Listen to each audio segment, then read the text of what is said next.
మన ఛానల్ ప్రేక్షకులందరికీ కూడా నూతన సంవత్సర శుభాకాంక్షలు, అలాగే సంక్రాంతి శుభాకాంక్షలు. నేను మీ ప్రొఫెసర్ డాక్టర్ ముల్లపూడి సత్యనారాయణమూర్తిని. మరి ఈ 2026 సంవత్సరంలో వచ్చేటటువంటి భోగి, సంక్రాంతి, కనుమ ఇవన్నీ కూడా ఈ పండగల నుంచి మీ జాతకాలన్నీ కూడా ఎలా ఉంటాయి, మరి ఈ ఈ ఈ పండగల్లో మీరు ఏం చేస్తే మీకు ఇతర రెమెడీస్ అవసరం లేకుండా మీకు జాతకాలు మంచిగా అవుతాయి అనేటటువంటి దాని మీద మనం చూద్దాం. ముందుగా మనకి భోగి పండగ ఏం చేస్తామంటే అండి, మన ఇంట్లో ఉన్నటువంటి చెత్త అంతా తీసుకెళ్ళి కాలుస్తాం. అందువలన ఈ గేట్ల దగ్గర చెక్కలు ఉంటాయి కదండి, చెక్క గేట్ల వాళ్ళు అంతా హడిలిపోయేవారు. తీసేసి అక్కడ ఆ కాలనీ కుర్రోళ్ళంతా తీసుకెళ్ళి ఏం చేస్తారంటే దాన్ని కాల్చేస్తారు. దీంట్లో ఏంటంటే మన యొక్క దరిద్రం పోతుంది. ఇంట్లో ఉన్నటువంటి పాత సామాను, ఈ యొక్క పాత చెక్కలు ఇవన్నీ కాల్చేయడం ద్వారా. మరి అలాగే ఈ పండగ పెద్దల పండగ అంటాం. దీని ద్వారా ఏమిటంటే పెద్ద పండగ అని ఎందుకన్నామంటే పెద్దల పండుగ అంటే పితృతర్పణాలు, శ్రాద్ధ కర్మలు ఇవన్నీ కూడా మనము ఇవి చేస్తామన్నమాట ఈ పండగలో. కాబట్టి ఈ లాంగెస్ట్ డ్యూరేషన్ అనే కాకుండా 4 రోజులు ముక్కనుమ ఇవన్నీ అని కాకుండా ఈ చనిపోయినటువంటి వాళ్ళందరికీ కూడా శ్రాద్ధ కర్మలు ఇవన్నీ జరపకపోవడం వల్ల ఏమవుతుందంటే మనకి పితృశాపాల కింద పరిణమిస్తాయి. కాబట్టి ఈ పితృశాపాలు అనేటటువంటివి మన జాతకంలో రవి, కేతు యొక్క గ్రహాల యొక్క పరిస్థితులను బట్టి మనకు తెలుస్తుంది. ఈ జనవరి నెలలో మనకి రవి మరి 14 జూన్ జనవరి 2026 సంవత్సరం నుంచి మకర సంక్రమణం జరుగుతుంది, మకర రాశిలోకి వస్తుంది. ఈ విధంగా దరిద్ర దేవతని మనం పోగొట్టుకోవడము, అలాగే ఈ పండగలకి మనం దుమ్ములు దులుపుకోవడము, శ్రాద్ధకర్మలు చేయడము, దీని ద్వారా దరిద్ర దేవతను మనం పోగొట్టుకొని చక్కగా లక్ష్మీదేవిని ఆకర్షిస్తామన్నమాట. లక్ష్మీదేవిని ఆకర్షించాలంటే ఇల్లులు ఒకటే కాదు, శుభ్రంగా ఉండడం, మన ప్రవర్తన, మన ఆలోచనలు, అలాగే మనం చేసేటటువంటి ధర్మమైనటువంటి పనుల వల్లే లక్ష్మీదేవి ఆకర్షితురాలవుతుంది. అందుకని కేవలం దులిపేసి ఎవరికి పేదవాళ్ళకి రూపాయి కూడా మనం దానం చేయకుండా, మనము అనాథలకు కానీ, సాధువులకి, వికలాంగులకి, వీళ్ళకి పేదలకి మనం చేయకుండా ఉన్నామనుకోండి, లక్ష్మీదేవి రాదు. ఇక సంక్రాంతి అంటే కొత్త సంవత్సరాన్ని మీకు తీసుకొచ్చేటటువంటిది, కొత్త క్రాంతుల్ని మీకు తీసుకొచ్చేటటువంటిది. ఈ రోజున మనం ఏం చేస్తామంటే అండి, ఈ భోగి రోజున మనము ఏ విధంగా అయితే తలంటు స్నానం చేస్తాము, రేగుపళ్ళు మనం గుండె మీద వేసుకొని స్నానాలు చేస్తాం, నువ్వులు నెత్తి మీద వేసుకొని స్నానం చేస్తాం. సంక్రాంతి రోజున కూడా తలంటు స్నానం చేసినప్పుడు నల్ల నువ్వుల్ని లేదా తెల్ల నువ్వుల్ని నెత్తి మీద వేసుకొని మనము బేడ అంటే కర్ణాటకలో మరి అవన్నీ కూడా చేస్తారు. కొంచెం నువ్వుల నూనెని కూడా తలకి అంటించుకొని మనం ఆ తర్వాత తలంటు స్నానం చేస్తాము, శుభ్రమైనటువంటి వస్త్రాలు ధరిస్తాము. ఆ రోజు సంక్రాంతి లక్ష్మి అంటే ఇదంతా కూడా వ్యవసాయానికి సంబంధించినటువంటి బండి. కాబట్టి మనకి ఎవరికైతే వ్యవసాయాలు ఉన్నాయో, పొలాలు ఉన్నాయో, మరి వాటికి అన్నిటికి కూడా మనము మన పూజ చేయడము పొలాలకి, ఆ తర్వాత ఇంటికి వచ్చినటువంటి హరిదాసులు వీళ్ళు ఉంటారు, వాళ్ళందరికీ కూడా మనం దాన ధర్మాలు చేయడం ఇలాంటివన్నీ కూడా చేస్తాం. అలాగే కనుమ రోజున పశువులను అలంకారం చేయడం, నాగల్ని ఇచ్చేయడము ఇవన్నీ కూడా మనం చేస్తాం. పశు సంపద, పాడి సంపద ఇవన్నీ కూడా జరుగుతాయి. ఈ రాశులను బట్టి 12 రాశుల వారికి ఒక్కొక్కరికి ఎలా ఉంటాయో మనం చూద్దాం. దీనికి మనం నాన్ కమర్షియల్ ఆస్పెక్ట్తో మోడ్రన్ ఆస్ట్రాలజీని అంటే నాసా లైవ్ రిపోర్ట్స్, దాంతో మనం గ్రహాల యొక్క స్పీడ్ ఎంత కూడా తిరుగుతుందో కూడా మనం చెప్పగలుగుతాం. దాన్ని ప్రాచీనమైనటువంటి ఋషి శాస్త్రాన్ని, జ్యోతిష శాస్త్రాన్ని అన్నింటిని మిళితం చేసి మనము నాన్ కమర్షియల్ వ్యాపార దృష్టితో కాకుండా నాన్ కమర్షియల్ దృష్టితో మనం జాతకాలు చెప్తాం. కాబట్టి ఎవరెవరికి కావాలో మీరు నాకు కాల్ చేయండి చక్కగా.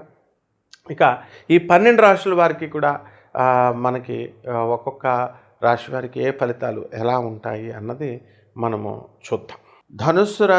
ఈ ధనుస్సు రాశి వారికి అందరికీ కూడా మనకి ఈ మకర సంక్రాంతి దాటిన తర్వాత, భోగి దాటిన తర్వాత అనేకమైనటువంటి లాభాలు వీళ్ళకి జరగడానికి అవకాశాలు ఉన్నాయి.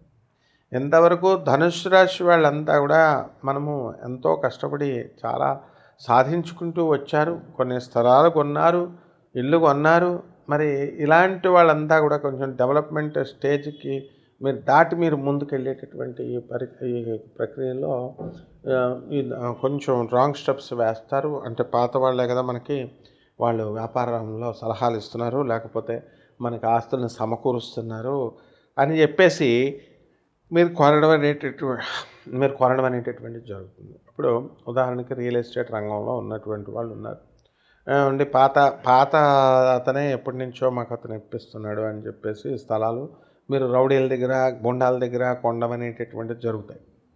ఆ తర్వాత మీరు కొన్న తర్వాత వాడు రౌడీలను పంపించడం, ఇలా ఏదో సమ్ రీజన్స్తో చేయడం జరుగుతూ ఉంటుంది. ఇక ఈ యొక్క ఇళ్ళు కొనడము, స్థలాలు కొనడము, డబల్ రిజిస్ట్రేషన్లు అవ్వడము, ఇలా ఏదో ఒక రకమైనటువంటి బాధలతో ఈ యొక్క ధనుసు రాశి వారు ఉండటం జరుగుతుంది.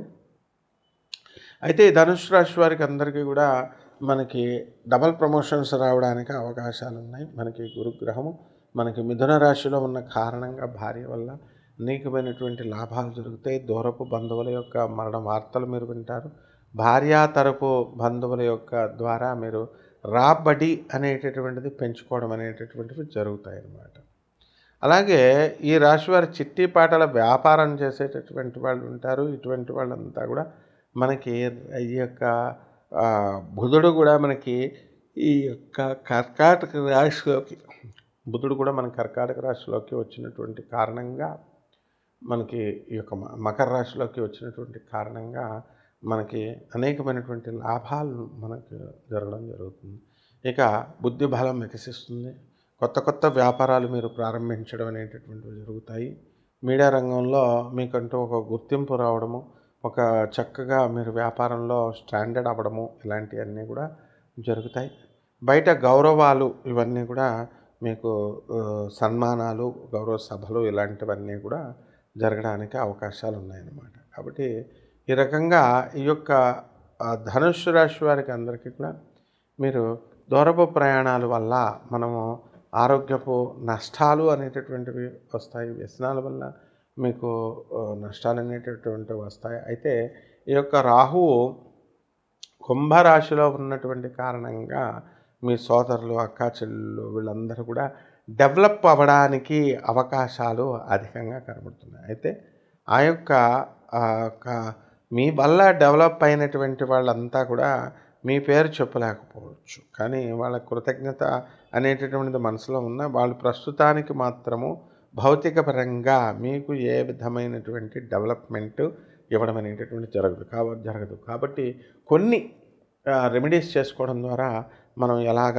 ఈ యొక్క బాధల నుంచి తప్పించుకోవచ్చు, ఎలా జాతకాన్ని ముందుకు తీసుకెళ్ళవచ్చో మనం చూద్దాం. ఈ పరిహారాలలో వీరంతా కూడా మర్రి చెట్టు ఓడలు తెచ్చుకొని వీళ్ళు పూజా మందిరంలో పెట్టుకొని ఆ పూజా మందిరం ముందు కూర్చొని దుర్గాదేవి మరి మనకి అమ్మవారు యక్షిణి స్వరూపంలో, అంటే ఏదైనా సరే శక్తి అంశలే కాబట్టి దుర్గా యక్షిణి అంటే కాళరాత్రి అమ్మవారు, గూగుల్లో కొట్టు చూడండి, కాళరాత్రి అమ్మవారి యక్షిణి స్వరూపంలో ఉంటాయి. యక్షస్వరూప జటాధరాయ అని చెప్పేసి మనకి చక్కగా మనం శివుణ్ణి కూడా యక్షుడే అంటాం, కుబేరుణ్ణి యక్షుణీలందరికీ కూడా రాజు ఆయన. కాబట్టి లక్ష్మీ కుబేర పూజ చేసుకోండి మీరు ప్రతిరోజు కూడా ఓం లక్ష్మీ కుబేరాయ నమః అంటూ పూజ చేసుకోండి. డబ్బులు కావాలంటే రోజు చేసుకోవాల్సినటువంటి అవసరం ఉంది, లేదా గురువారం నాడు చేసుకోండి, లేదు కుదరదు అనుకుంటే శుక్రవారం నాడు మీరు చేసుకోవచ్చు. అదేవిధంగా ఈ యొక్క మర్రి చెట్టు నీడ క్రింద అది లేదు కాబట్టి ఆ చిన్న చెట్టుని తెచ్చుకొని కుండీలో పెట్టుకోండి. ఆ దగ్గర మీరు ఓం దుర్గాయై నమః అంటూ మీరు ఓం వటయక్షిణ్యై నమః అంటూ జపం చేసుకోండి. అలాగే భువనేశ్వరి అమ్మవారి యొక్క హోమాన్ని మీ ఇళ్లల్లో చేసుకోవాలా. భువనేశ్వరి దేవి ఎంత పవర్ఫుల్ దేవత అంటే బ్రహ్మదేవుడు స్థాయి ఉన్నటువంటి ఆయనకు కూడా కళలో కూడా ఆయన కోట్ల సంవత్సరాలు తపస్సు చేసినప్పటికీ కూడా ఆయన కళలో కూడా దర్శనం ఇవ్వలేదు, అంత గొప్ప దేవత అనమాట. కాబట్టి ఏమంటే అంత గొప్ప దేవత మాకు ఇస్తుందండి అంటే ఇస్తుంది, భక్తుడికి ఇస్తుంది, చేసుకోవాలి మీరు. అలాగే మేడి చెట్టు చుట్టూ మరి మీరు ప్రదక్షిణలు చేసుకోవాలి, అది గురుస్థానం. అది ఆ మేడి చెట్టులో మొదల్లో అనఘాదేవి దత్తాత్రేయ దంపతులు ఇద్దరు కూడా ఉంటారు, లక్ష్మీనారాయణ వాళ్ళిద్దరు కూడా బ్రహ్మ విష్ణు మహేశ్వర స్వరూపము. అందువలన ఆ 64 యోగిని గణాలన్నీ కూడా ఆ చెట్టును ఆశ్రయించి ఉంటాయి కాబట్టి ఆ చెట్టు దగ్గర మీరు చక్కగా ఏ మేడి చెట్టు దగ్గర అయినా సరే మీరు కూర్చొని గురు దత్తాత్రేయ చరిత్ర మీరు చదువుకోవడం, లేదా ఆ చెట్టుకు ప్రదక్షిణాలు చేయడం, ఆ చెట్టుకు పూజ చేయడం. ఆ చెట్టు ఎక్కడా లేదండి అంటే ఇంట్లో వేసుకోండి కుండీలో, తర్వాత పెద్ద అయిన తర్వాత బయట వెద్దరు కానీ రోడ్ల పైన. ఈ రకంగా మీరు చక్కగా రావి చెట్టుకు నీళ్లు పోసుకోవడం, తులసి చెట్టుకు పూజ చేసుకోవడం ద్వారా ఆవు పృష్ఠభాగానికి మీరు పూజ చేసుకోవడము, ఆవుకి చక్కగా రెస్పెక్ట్ ఇవ్వడము, మేత పెట్టడము, ఇలాంటి వాటి ద్వారా మీకు బ్రహ్మాండమైనటువంటి ఫలితాలు ఈ రాశి వారికి అందరికీ కూడా కలగడానికి అవకాశాలు ఉన్నాయి. అదేవిధంగా ఈ రాశి వారికి మరి ఈ ఏ మనం ఏం చేయాలండి అంటే శని జపం చేయండి, శని స్తోత్రాలు చదవండి, శనికి కిలోంపావు నల్ల నువ్వుల్ని నల్లని వస్త్రాన్ని పేద బ్రాహ్మణులకి శనివారం నాడు ఉదయం 8 గంటలకి దానం చేసుకోండి. దశమహావిద్యల్లో ఒకటైనటువంటి మహాకాళి అమ్మవారి యొక్క మంత్ర జపాన్ని అనుష్ఠానాన్ని మీరు చేసుకోవడము, అలాగే ఈ యొక్క గాణగాపురం వెళ్ళి దత్తాత్రేయ స్వామి వారి యొక్క పాదుకా దర్శనము, లేదా 53 అధ్యాయాలు ఉంటాయి గురుచరిత్ర అని, ఆ గురుచరిత్రని 53 అధ్యాయాలని కూడా మీరు బాగా చదవడము, రోజు గురుక్షేత్రంలో ఇంట్లో కూడా చదువుకోవచ్చు. దీని ద్వారా మీకు నిజంగా సీరియస్గా ఎవరికైతే ఈ ఇంట్రెస్ట్ ఉంటుందో అటువంటి వాళ్ళంతా కూడా ఈ యొక్క సాధనని, యక్షిణీ సాధనని, అలాగే అప్సరస సాధనలు చేయడం ద్వారా తొందరగా ఫలితాలు వస్తాయి. మరి ఇక దుర్గాదేవి, మహాకాళి అమ్మవారు వీళ్ళంతా చాలా పెద్ద దేవతలు, బాగా హయ్యర్ ఎనర్జీస్ త్రిమూర్తుల కంటే కూడా పెద్దగా. సో ప్రోటోకాల్ ఉంటుంది. అదే ఈ యక్షిణి, అప్సరస ఇలాంటివన్నీ కూడా చిన్న చిన్న దేవతలు కాబట్టి మీకు వారం రోజుల్లో, 40 రోజుల్లో మీకు మీ కోరుకున్న కోరికలన్నీ కూడా తీర్పడానికి అవకాశాలు ఉంటాయి.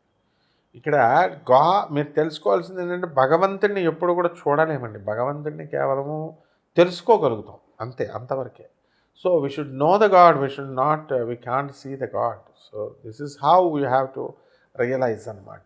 కాబట్టి ఈ రకంగా ఈ యొక్క మీనరాశి వారికి అందరూ కూడా బ్రహ్మాండమైనటువంటి అద్భుతాలు ఈ చిన్న చిన్న పరిహారాలు చేసుకోవడం ద్వారా మీకు బ్రహ్మాండంగా కలుగుతుంది. కాబట్టి చేసుకోండి ఇలాగా. శుభమస్తు.